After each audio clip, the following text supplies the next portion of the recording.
الہی اور فکر آخرت اتنی بڑی دو اہم چیزیں ہیں، انسان کو طاقتور کر دیتی، اور اگر یہ دونوں چیزیں موجود نہ ہوں تو بڑے دینی کام کرنے والے بھی دنیا دار ہوتے ہیں۔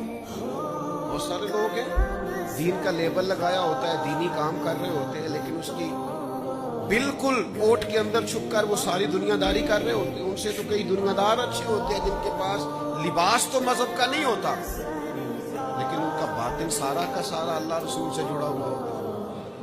تو ایک تو مضبوط ایمان، دوسرا اعمال حسنہ، تیسرا خوف الہی، چوتھا فکر آخرت۔ یہ نبی پاک علیہ السلام نے لوگوں کے دلوں کے اندر ودیت کر دی چیزیں، جو بھی تم میں نیک عمل کرے، چاہے مرد ہو چاہے عورت ہو، شرط ایک ہی ہے، ہو مومن۔